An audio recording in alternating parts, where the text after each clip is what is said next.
right, I will call to order a joint meeting of the urban. Robert, I cannot hear. Oh, you cannot hear me. Can anybody else not hear me? I can hear you. Okay.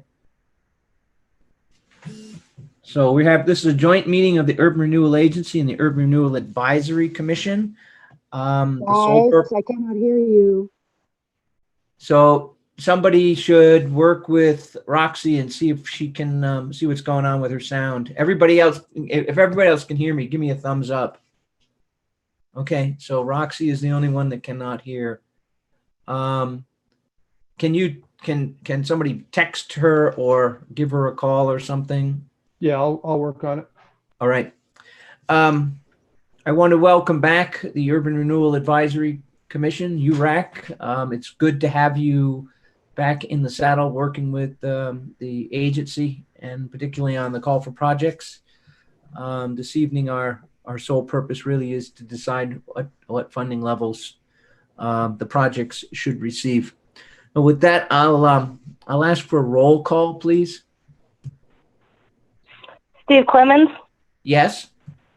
Gary Lillard. Gary Lillard. Pardon me, I forgot to unmute there. Yes, I'm here. Corinne Dudo. Yes, here. Nicole Howard. Here. Marianne Meisner. Here. Justin Rock. Here. Roxy Ogilvie is here but cannot speak, so I'll put her as present. Elena Carrero. I'm here. Matt Scarfo. Here. Everyone is in attendance. All right. There will be no public comments this evening regarding any of the items on the agenda. And with that, I'd like to ask if anyone needs to declare a conflict of interest.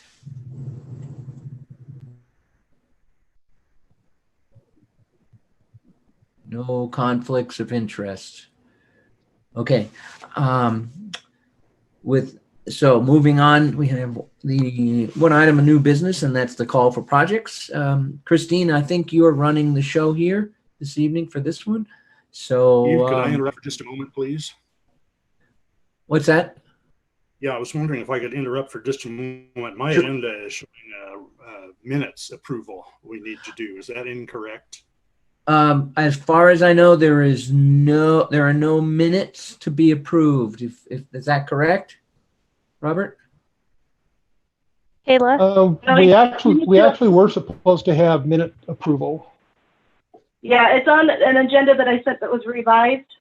Okay, my apology. I'm working off the old one. So we have some minutes, and I'll entertain a motion to accept the minutes. I would approve the minutes for the June 3rd regular city council meeting as presented. Second. All right.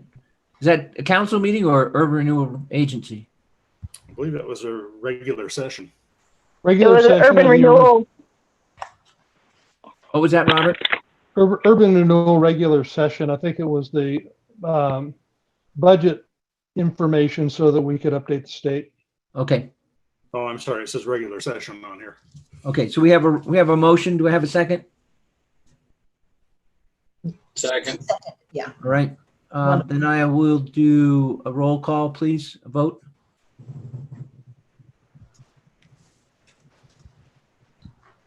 Steve Clemens. Yes. Gary Lillard. Yes. Corinne Dudo. Yes. Nicole Howard. Yes.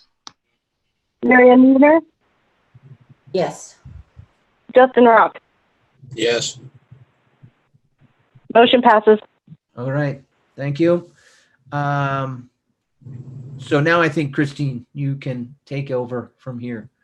You're on. There you go. You're good. Thank you.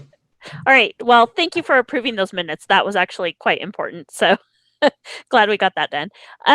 Okay, well, Mayor and URAC members and applicants and Robert, thank you for the opportunity to talk to everybody tonight. We are in the process of reviewing our fiscal year 2021 call for projects. This year, we did have a little bit different process than normal, and I'll get to that in a minute. But I do want to thank the staff that helped get us ready for tonight. So especially appreciate the support of Stacy Stockoff, who put together all of our packets and the emails that went out with the information, as well as Kendra Van Cleve, who helped pull together information. And Kayla kept us on track with all of the legal documents that had to go into tonight. So, they don't always get recognized, and I want to make sure that we do that tonight.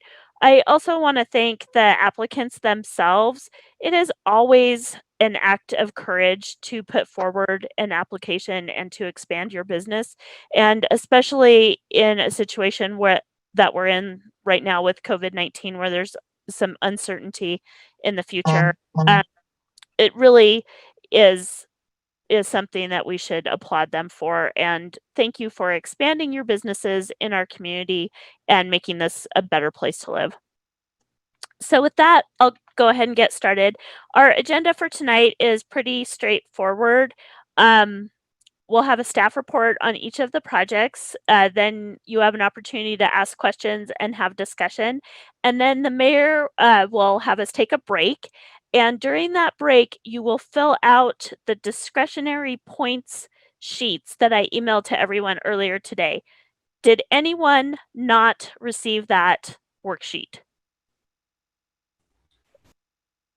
I'd Okay. have to check my email. I haven't been on there for a while. Okay, so if you haven't checked your email, it came this afternoon. I realized that normally we hand out a paper form, and we can't do that tonight. So I emailed that this afternoon. So during the break, you'll email those scores back to Robert. He will compile them, and then we'll reconvene, look at the scores, look at the rankings, and you all will make a decision on funding. So that's our process for tonight. Now for the call for projects process itself, we opened the applications in February like we do every year. However, as we all know, COVID happened right after that. And so typically our deadline would have been April 15th, but this year we pushed that back to June 1st to allow people that were working on projects to have some additional time to come forward with those. We did have 4 projects that were submitted by the deadline. And so those were reviewed and deemed complete. And then we started the process of creating the staff reports and putting the notebooks together. The notebooks were ready for the agency and URAC and the public on July 13th. And then you guys had a couple weeks to answer questions and get your scores back to us. And we got the final scores yesterday from that first initial scoring that you all do. And Robert has a spreadsheet that he'll share after the break when we input the new scores. So that's the process that we've gone through for tonight. And URAC members, especially, if you guys have any questions about that, please speak now. So this is the first time that you all have gone through our new policy, and it is quite a bit different than previous years. So, Christina, I'm sorry, should we talk a little bit about the discretionary points? Are there specific things we should be emphasizing as we look at those, or is it more subjective? It's quite a bit more subjective. And so in reading the staff reports, just listen for maybe something that hadn't triggered a question previously, and then we'll ask the questions in discussion. And hopefully you've all come tonight with an idea of what you're looking at in terms of those scores. But if not, we certainly have an opportunity for you to discuss that and come to a conclusion before we break and submit those final scores. Does that help, Gary? Yes, thank you. Okay. All right. Okay, so the projects are listed in alphabetical order. So we will begin with Dry Creek Capital. this project, oops, I forgot to share the screen. Sorry.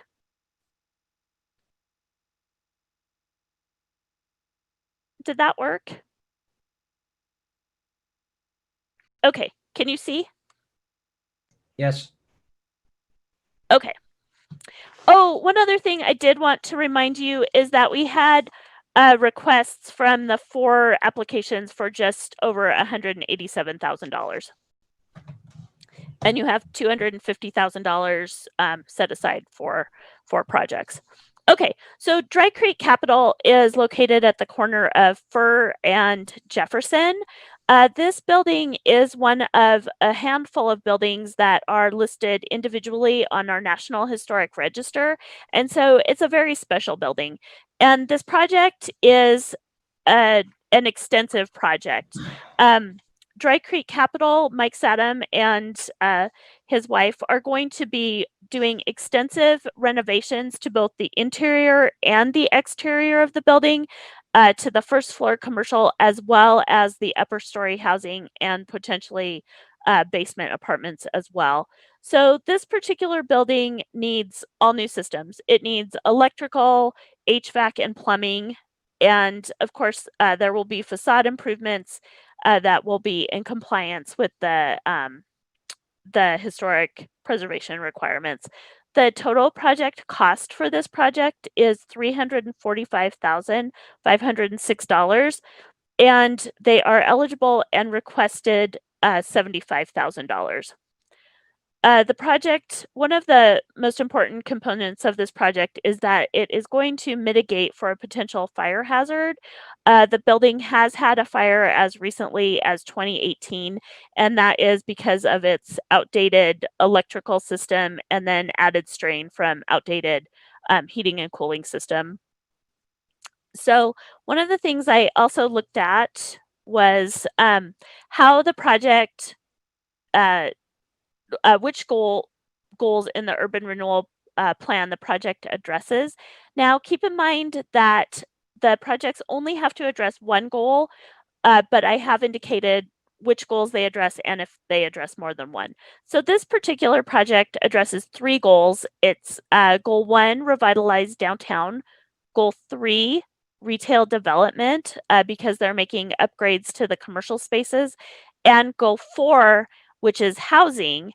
And this is a somewhat unique project for us in that they'll be working on 10 upper story apartments and then possibly up to 2 apartments in the basement.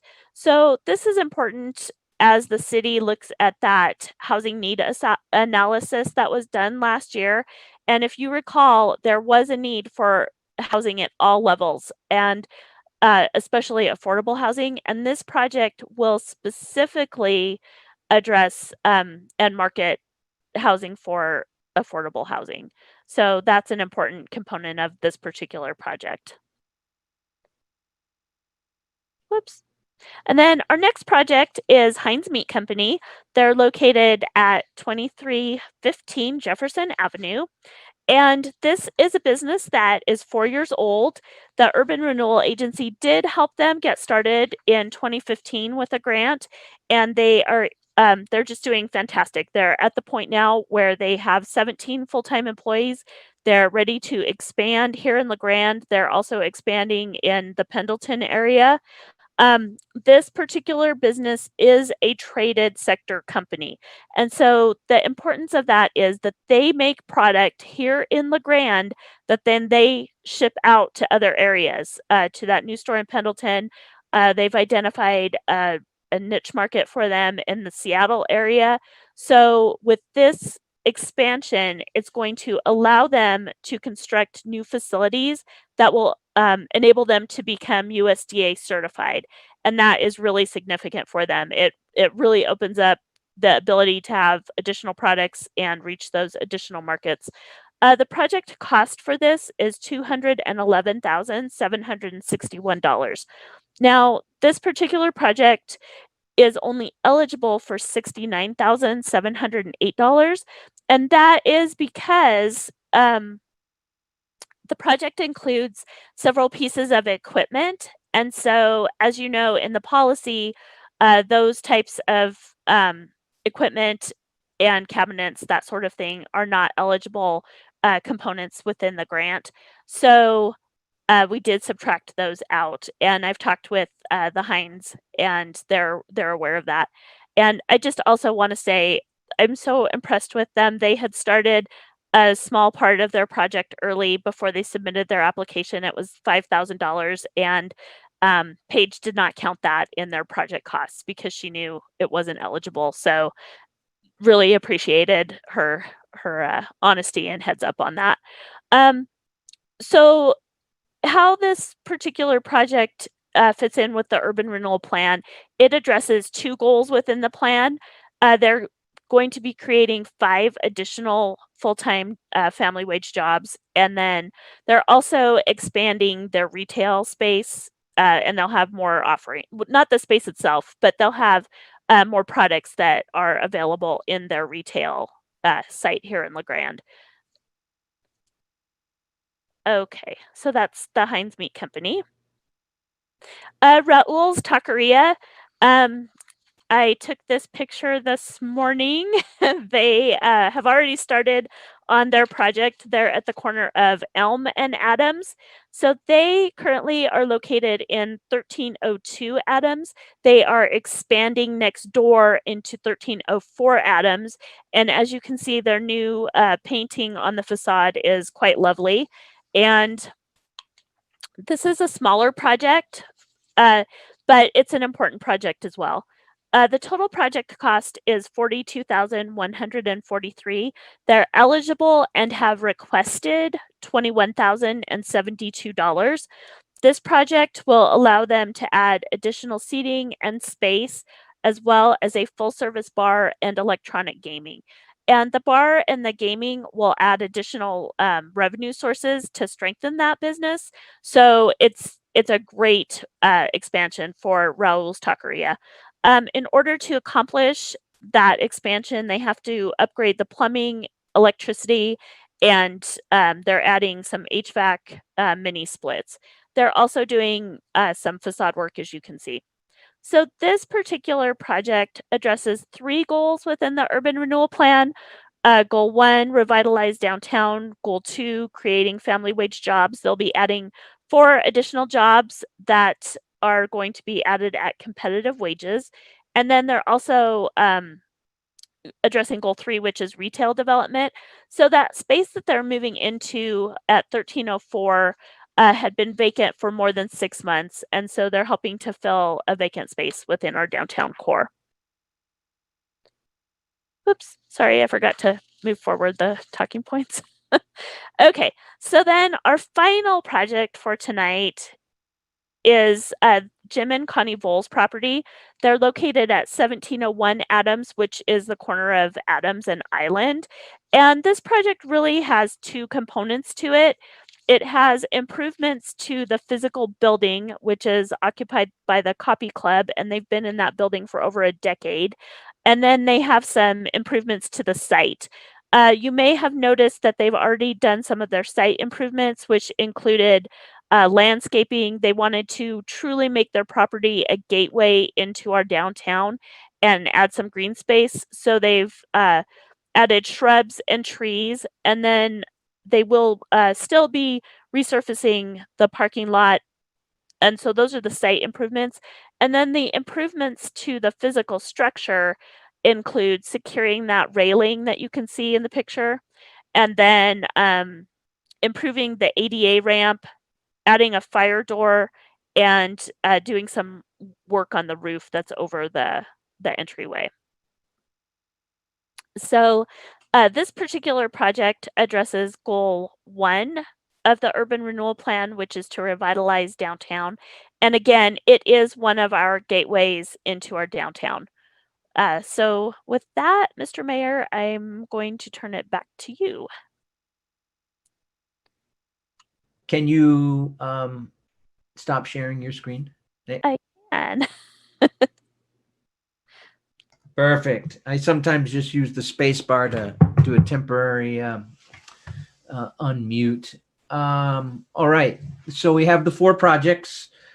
I'm pretty certain that people have submitted questions earlier, and I'm hoping you got answers to your questions as you were reviewing the packet information.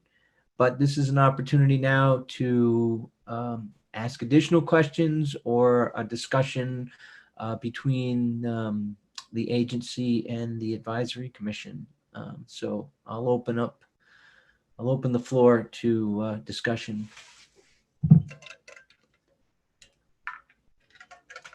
I have a couple questions on Dry Creek. One of them is, have they received the Diamond in the Rough grant yet? So Mike is actually on the video. I believe what happened, and Mike, correct me if I'm wrong, but I believe that the state SHPO office suspended all historic preservation grants during this round, and probably next year as well, due to COVID. Okay, and then has Landmarks approved everything that he was planning on doing? Mike has been working with Joyce Sears. I don't believe that he has actually gone through the Landmarks process yet. He's early in his project. Okay, and then the other one was, you were saying that the living area, but those are already occupied, all except for the basement apartments. Is that correct? The 10 upstairs are already occupied. I believe that the tenants in the upstairs apartment have been relocated. Okay, they already have been. Okay. And Mike did help them find housing while he's working on the project. Good. Okay, and all the businesses are still going to be retained that are in there. I think there's one open or one vacancy. Is that correct? I believe there is currently one vacancy. Yes. Okay. And Okay. Mike's ready, so. And then what is a punch list? Is that your list, Marianne? No, but there was a punch list. He had something about a punch list, and I didn't know what that is. In his Hi, Marianne. This is Mike Sadam. I'm gonna jump on. So the punch list is a wrap up of all of your minute costs, things like drawer pulls, all of the small finishings that you'll put at the end, towel racks, doorknobs, things of that nature that don't deserve a specific line item due to their large number and low cost. Oh, thank you, Mike. I didn't know what they were. All right. Any other questions, Marianne? Well, are we just doing Dry Creek? Or are we doing all the questions right now? We can do all of them. I'm assuming that's how we can proceed. If anybody, that's a good question. If anybody else has any other questions about Dry Creek, let's try to take them in order. I think that's appropriate. Okay, that's all I have on Dry Creek. Okay, Alana. Yeah, just kind of one clarifying question for Christine. I was just curious in the scoring of the blight, why it wasn't ranked higher, just with the fire hazard being mentioned in the staff report, kind of how that falls and looking at kind of the possible points awarded. Yeah, so Robert and I actually had a nice conversation about that. And the reason behind that is that it hasn't been condemned and people can still live in the building. So it's not like the building we reviewed last year where no one would even step in and do any work in it. The wiring was so bad. So it needs to be replaced. It's an issue. It's a fire hazard, but it hasn't been condemned. Does that make sense? It does. Yes. Thank you so much. Okay. That raises an interesting question, because as we look at our categories for blight, to me, this is a building that poses some public hazard if there is a fire in there. Mike is sensitive to the idea that to the notion that right now it's kind of marginally livable, and he's got plans to improve that. For the URAC and for the agency, this might be a place where we go back and I hate to go back and look at how we categorize blight and see if there's a way for a building like this, which I think needs the improvement. We might be able to categorize it and give it a higher score. I think I think Elena's got a point. 10 seems low for what we're going to be getting at, what Mike is going to do to improve that building. So, Christine, you have thought about that? If you look at the staff report, it is supposed to be 20, not 10. Okay. Yeah. I agree with the 20, and it fits into that category fairly Okay. well. Mhm. And I kind of like the scoring system. This is some blight, but there could be much worse blight, like the building that we assessed last year. So I think it's fair. Okay. Very good. Okay. I'm sorry. I missed that. I've had that in my notes. It's at 20 and missed that category. So, moving on. Any other questions about the Dry Creek project? It's not a question, it's just a comment. It's such a pretty building outside. Oh yeah. And I think didn't they paint that couple, I don't know, 6 years ago and put those colors on. It was beautiful. I mean, I love what they've done with it on the outside. Yes, I think so. But there's almost there's a lot that needs to go on the inside. Yeah, right. What I do want to say this, and I know I'm pretty sure Mike put this together. I really got into the historical perspective of the building, and I was getting into that part of it. So thank you for including that piece of it. It's always fascinating to know how buildings came to pass in town, Right. and who the owners were and how they transitioned and the way the building was developed. That was a nice add-on to the project description. So thank you for that piece. Mr. Mayor? Yes, sir. I do have one thing about that project.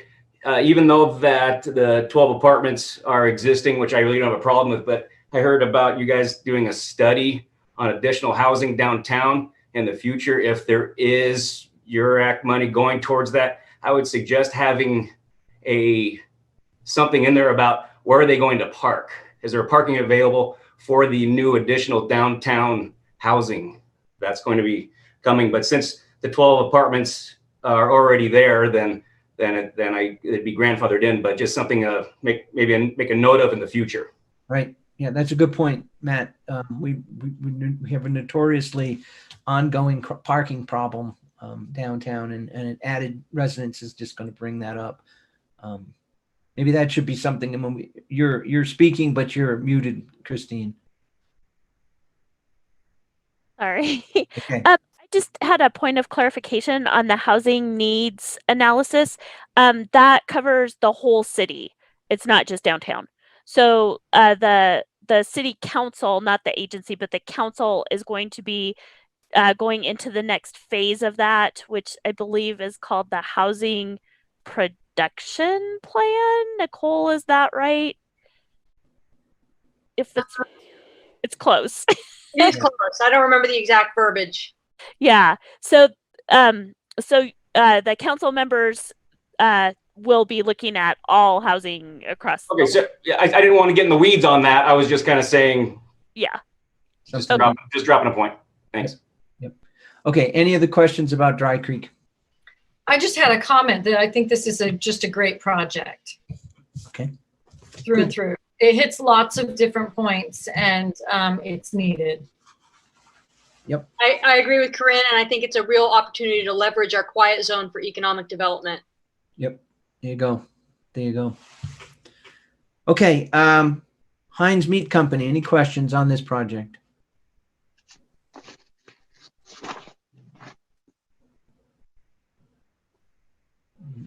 Not hearing any, then I'll move on to Raoul's. I'm assuming that they're going to need a liquor license. Is that correct? A shake of a head would be fine. Yeah, they will if they're going to serve. Okay. I think they may actually have one now. The main thing with all of these projects is, because there was a question about have they gone before landmarks. Part of the conditions of approval for the funding is they receive all required permitting before they can receive their funding. So things like liquor licenses, things like landmarks approval, building permits, all of that has to happen as part of the overall project. Okay.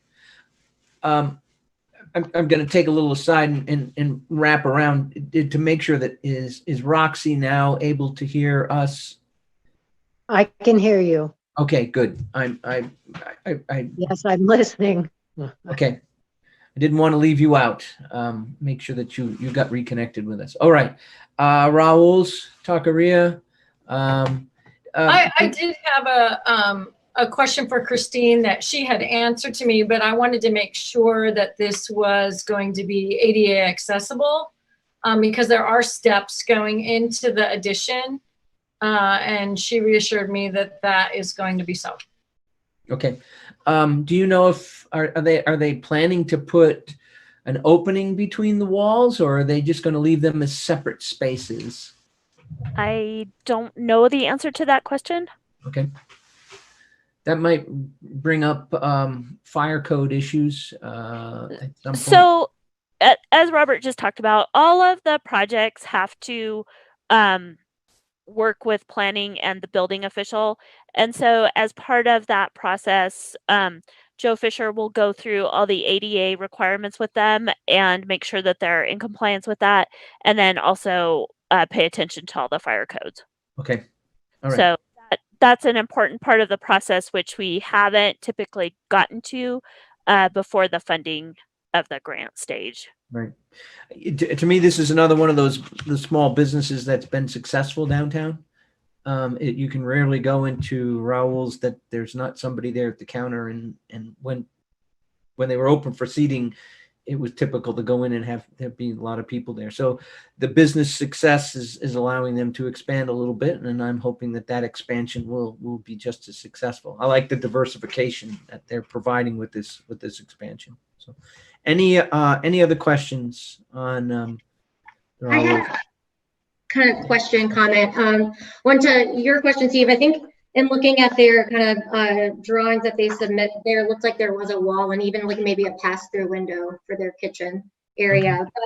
But my comment was more on the facade. I was curious if the conversation of restoring the transom windows was discussed, or was that just not part of kind of the original, or was that discussed? I was just curious in terms of furthering the historic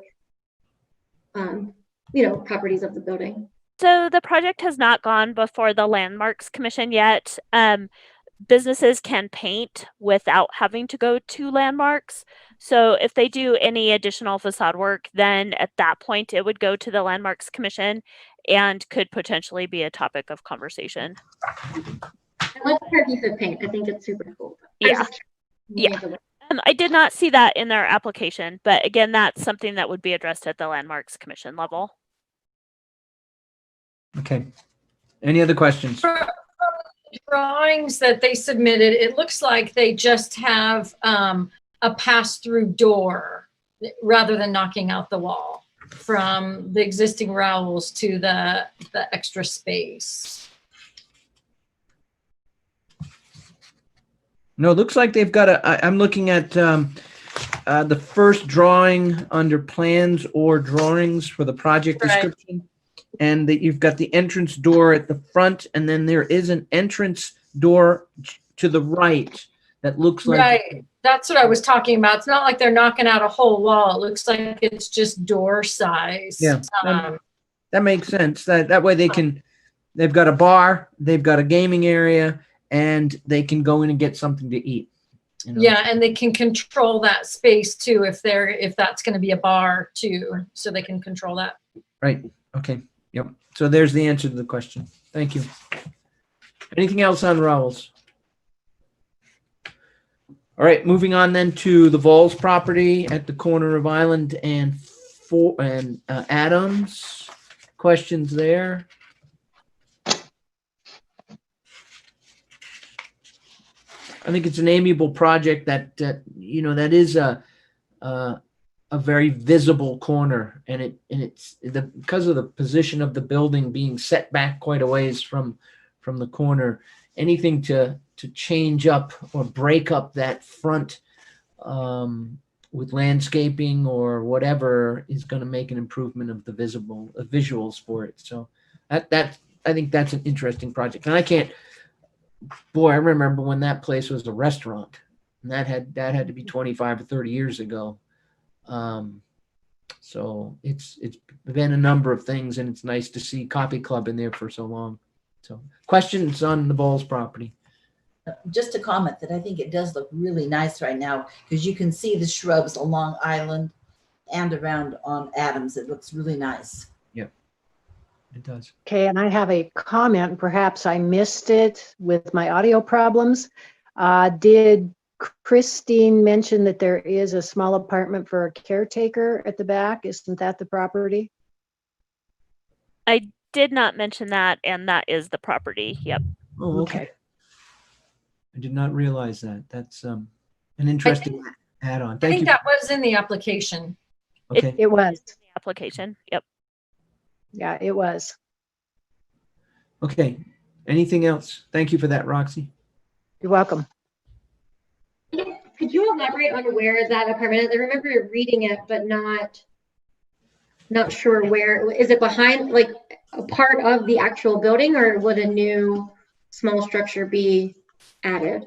It's currently in the building, and in talking to Connie Bowles, I believe it's behind the existing business, but I don't know the floor plan of that structure. Thank you. Any other questions, comments? All right, so that takes us through all of the projects and comments, discussion. At this point, I suppose, Robert, you want discretionary scores from everyone. Is that correct? Please, yeah. If you and you don't necessarily have to do anything elaborate. You can just email me the project name and how many points for each. And it is not 40 points that you have to divide amongst the projects. It's up to 40 for each project individually, and it's an overall score, which is discretionary in nature. So if you could do that, email them to me, or if texting is simpler for you, you can do that as well. I emailed out what my cell phone number is to you earlier today. And as soon as I have all of them, Mayor, I will let you know that we're ready to go, and I'll share my screen with the results of the scoring. All right. You may have heard me already typing. I'm sending Robert an email from here. So I would, Brent, we're going to take. Let's give it. I think people can do this in 5 minutes or less. And what I would suggest you do is mute your mic and your video, and when we're all back, we'll get it back in session here. So going blank for a bit.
All right, we're back live. Robert, your call now. Thank you, Mr. Mayor. So on your screen, what you're seeing is the individual scores for all of the projects. And just as a reminder, the revision to the policy that was done, the intent is to fully fund the top projects first until you run out of money. In this particular case, you have more dollars than projects. And so unless anybody sees any errors in any of their scoring numbers that you submitted, I'm going to go ahead and move to a different part of the spreadsheet that shows the overalls.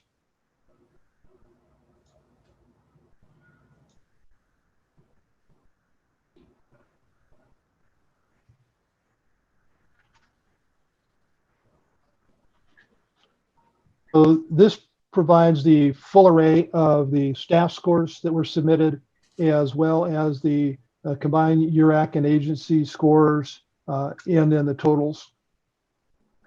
And if you look at the total score, they're actually arrayed in the exact order. It happens to be alphabetical, but it also mirrors the scoring.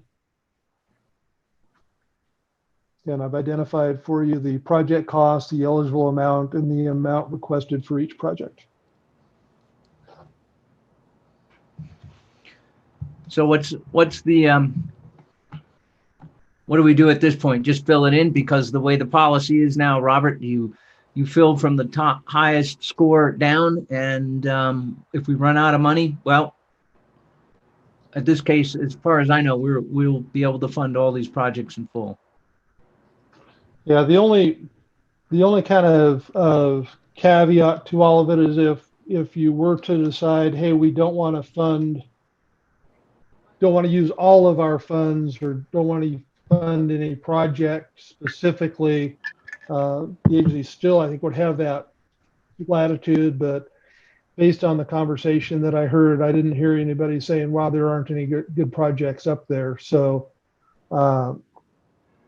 what the action for the agency now would be to vote to approve the awards as displayed, which funds each of the 4 projects at the requested amounts. I would move that we fund the 4 projects at the amounts indicated as presented. I'll second that. And just as a clarification, even though the agency, or even though the URAC scores hold equal value, only the agency members vote on the actual final funding decision. Right. So that will come to us next week. Is that right? Nope. That's why we did it as a special meeting as opposed to a work session. You have a motion and a second, so we can now do a roll call vote, and then we can be completely done. Okay. Can you not share your screen, or unless people need to see this? I'll be happy to unshare my screen. All right. So we have a motion to award the funding as requested, and a second. I'll have a roll call vote on that, please. Steve Clemens, Yes. Gary Lillard, Yes. Corinne Dudo, Yes. Nicole Howard, Yes. Marianne Miesner, Yes. Justin Rock. Yes. Motion carries. All right. Thank you. Anything else for this evening? No, Mayor. The one thing that we will do, as we always do, prior to next year, we'll take a look and see if there are any tweaks that we might want to look at for the process and the policy. So you can expect, both the URAC and the agency can expect an email from me saying to please take a look at the policy. If there's anything that you see that we might want to take a look at, please identify that. That will then, if we do what we've historically done, the URAC will kind of take a look at that, come up with any recommendations that would then come to the agency for consideration. So that's what I know. That's all I right. have. Thank you. Okay, so I guess we can wrap this up. We don't need any agency comments. We don't need advisory commission comments. Thank you all for putting in the time reviewing the projects. Another successful year of funding for Urban Renewal Agency and Urban Renewal District. And with that, unless people have any comments, I'll adjourn our meeting and move on to the evening. And have a happy birthday. Steve. Thank you. Birthday, Steve. Well,